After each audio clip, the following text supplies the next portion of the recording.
भाई नमस्कार। नमस्कार।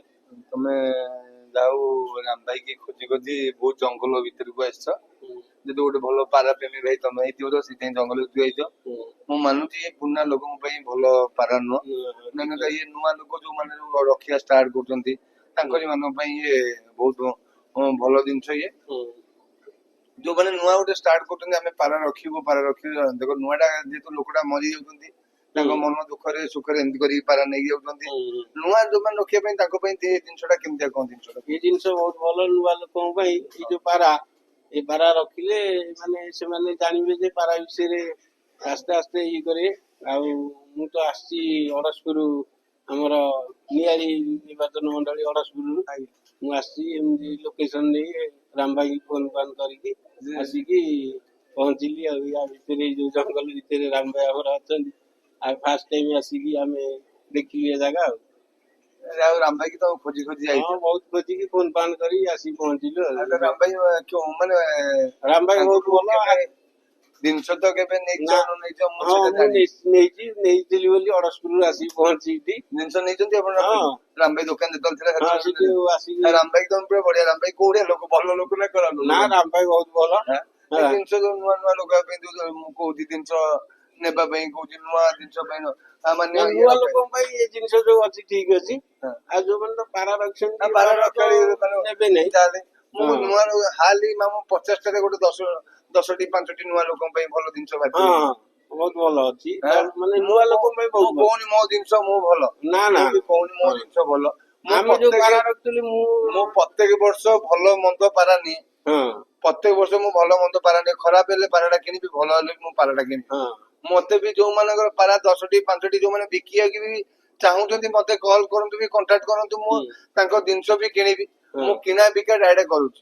ଆପଣଙ୍କ ପାରା ଯଦି ଅଧିକା ହେଲା, ସେ ଗୋଲା ହଉ, ପାମ୍ପଡ ହଉ, ଉଡା ହଉ, ପାଦି ଯେକୌଣସି ପାରା ହଉ, ଆପଣ ଯୋଉ ପାରା ଯଦି ବିକିବା ପାଇଁ ଯାଉଛନ୍ତି, ଆଉ ଆପଣ ଯୋଉ ଭାବୁଛନ୍ତି ପାରା ଗୋଟେ ମୁଣ୍ଡ ବୁଲା ହେଇଯାଉଛି, ଶୁଖା ହେଇଯାଉଛି, ଆପଣ ଯଦି ତାଙ୍କୁ ଡରୁଛନ୍ତି ଭାଡିରେ ରଖି ସେ ଯୋଉ ପାରାକୁ ମାରିଦେବାକୁ ଚାହୁଁଛନ୍ତି, ସେ ପାରା ବି ମତେ କୁହନ୍ତୁ, ମୁଁ ତାଙ୍କୁ କିଣିବି। ମୁଁ ଗୋଟେ ଏଇଭଳିଆ ମୁଁ ବେପାର କରୁନି, ଇଏ ଗୋଟେ ସୌକିନ ମୋର ଏ ବେପାର। ମୁଁ ବେପାର କରୁଛନ୍ତି, ମୁଁ ସୌକିନ କରିଛି ତ ଆ ଭିତରେ ମୋର ରୋଗ ଫେରାଗ ସବୁ ପ୍ରକାର ମାଲ ଅଛନ୍ତି। ମୁଁ କହୁନି ମୋର ଏ ଜିନିଷ ଭଲ ଜିନିଷ, ଯଦି ମୁଁ ଏମାନଙ୍କର ଭଲ କଲା ପରେ ମୁଁ ଜିନିଷ କାହାକୁ କଣ ଦେବି ନ ଦେବି ସେ ଜିନିଷଟା ମୁଁ ଭାବିବି। ମୁଁ ଆଙ୍କରି ଭଲ ପାଇଁ ହିଁ ମୁଁ ଏବେ ଲାଗିଛି। ମୁଁ ଏଠି ଯୋଉ ପାରା ଆଜି ମୋର ଏତେ ପାରା, କୋଉ ଲୋକଙ୍କର 10ଟି, ମୁଁ ଯୋଉ ବର୍ଷ ସାରା ସେ ଭାଇ ମାନଙ୍କୁ ପାରା ବିକିଛି, କାହାର 10ଟି ମୁଣ୍ଡ ବୁଲା, କାହାର ଶୁଖା, ସବୁ ପ୍ରକାର ପାରା ମତେ ଦିଅନ୍ତି, ମୁଁ ପାରା ବି କିଣେ। ଆ ପରେ ପରେ ବି ଗୋଟେ ଅଫର ରଖିବି, ପାରା ଯୋଉମାନେ ଅଣ୍ଡା ଫୋପାଡି ଦଉଛନ୍ତି ସେ ଅଣ୍ଡା ଟା କିଣିବା ପାଇଁ ବି ଚେଷ୍ଟା କରିବି। ଅଣ୍ଡା ଫୋପାଡନ୍ତୁନି, ଅଣ୍ଡା ବି ମତେ ଦିଅନ୍ତୁ, ମୁଁ ଅଣ୍ଡା ପଇସା ବି ଆପଣଙ୍କୁ ଦେବି। ଆପଣ ଉଚିତ ମୂଲ୍ୟ ଅଣ୍ଡା, ଯୋଉ ଆପଣ ଜୀବନଟା ଆସୁ ଆସୁ ଆପଣ ମାରି ଦଉଛନ୍ତି, ମାନେ ତାକୁ ମାନେ ଛୁଆ ବହୁତ ଲୋକ କଣ୍ଟିନ୍ୟୁ ଲୋକ ଅଣ୍ଡା ଫୋପାଡୁଛନ୍ତି। ପାରା ଅଣ୍ଡା ମୁଁ କହିଦଉଛି, ଯୋଉମାନଙ୍କର ପାରା ଅଣ୍ଡା ଦଉଛି, ପାରା ଅଣ୍ଡା ଫୋପାଡନ୍ତୁନି, ମତେ କଲ୍ କରନ୍ତୁ, କଣ୍ଟାକ୍ଟ କରନ୍ତୁ। ମୋ ନମ୍ବର ହେଲା 9348251926। ମୁଁ ସାମାନ୍ୟ ପାରା ଅଣ୍ଡା ବି କିଣିବା ପାଇଁ ବି ରାଜି ଅଛି। କୋଉ ଲୋକ ଅଣ୍ଡା ବି ଫୋପାଡିଲେ ଜିନିଷଟା, ସେ ଲୋକଟା ଆପଣ ପାରା ରଖିଛନ୍ତି, ମିଟିଂ ଏରିଆରେ ଗୋଟେ ଅଣ୍ଡା ଦେଇଛନ୍ତି, ସିଏ ଯିବ ନ ଆସୁ ଆସୁ ସେ ଅଣ୍ଡାଟାକୁ ବହୁତ ପାରା ଭାଇ ମାନେ ଫୋପାଡି ଦିଅନ୍ତି। ପ୍ଲିଜ ମୁଁ ହାତ ଯୋଡିକି କହୁଛି, ତାଙ୍କୁ ଅନୁରୋଧ କରିକି କହୁଛି, ସେ ପାରା ଅଣ୍ଡା ଫୋପାଡନ୍ତୁନି, ପାରା ଅଣ୍ଡା ମତେ ଦିଅନ୍ତୁ। ମୁଁ ଆପଣ ଉଚିତ ପଇସାରେ ପାରା ଅଣ୍ଡା କିଣିବା ପାଇଁ ବି ରାଜି ଅଛି।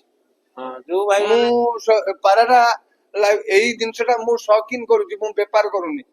ମୁଁ ଯେହେତୁ ଆଜି ସବୁ ପ୍ରକାର ପାରା କିଣିବାକୁ ସବୁ ଜିନିଷ, ମୁଁ ପାରାରେ ସ୍ନେହ ମମତା, ମୋର ଆଜି ପାରା ନାହିଁ ତ ବି ମୋ ଦୋକାନ ଭାଙ୍ଗି ଯାଇଛି।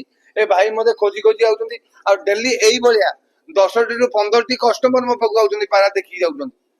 ଯଦି ମୋର ଦେଖିବା ପାଇଁ ମୋର ବହୁତ ସୁନ୍ଦର, ମୋ ରଖିବା ପାଇଁ ଯେତିକି ସୁନ୍ଦର ନୁହଁ, ମୁଁ ଦେଖିବା ପାଇଁ ହିଁ ସେତିକି ସୁନ୍ଦର ରଖିଛି। ମୁଁ କହୁନି, ଯୋଉମାନେ ନୂଆ ନୂଆ ରଖୁଛନ୍ତି ସେମାନେ ବି ଆସିକି ଦେଖନ୍ତୁ, ଯୋଉମାନେ ପୁରୁଣା ବି ରଖୁଛନ୍ତି ସେମାନେ।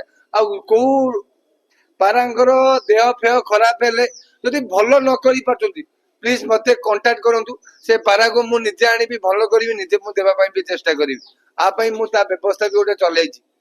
ଯୋଉମାନଙ୍କର ପାରା ଭଲ ମାନେ ଶୁଖା ହେଇଗଲା ପରେ ସେ ମେଡିସିନ ଦେଇକି, ତାଙ୍କ କୋଉ ମେଡିସିନ ଭଲ ହଉନି, ମୁଁ ଆପରେ ଠିକ ଏଇ ମୋର ଦଶହରା ଦିନ ଦୋକାନ ପୂଜା ଅଛି, ମୋ ଫାର୍ମ ପୂଜା ଅଛି। ମୁଁ ସମସ୍ତଙ୍କୁ ଅନୁରୋଧ କରୁଛି, ସମସ୍ତେ ବି ଆସନ୍ତୁ, ମୋ ଫାର୍ମ ବି ନିଜେ ଦେଖିବେ। ମୁଁ ସବୁ ପ୍ରକାର ପାରା କିଣିବା ପାଇଁ ଚାହୁଁଛି।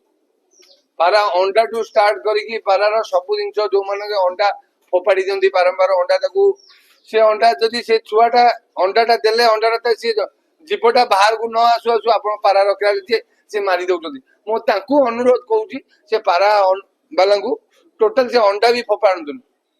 ସେ ଅଣ୍ଡା ମତେ ଦିଅନ୍ତୁ, ସେ ଅଣ୍ଡାଟା ଉଚିତ ପଇସାରେ ମୁଁ କିଣିକି ଆଣିବା ପାଇଁ ଚାହୁଁଛି।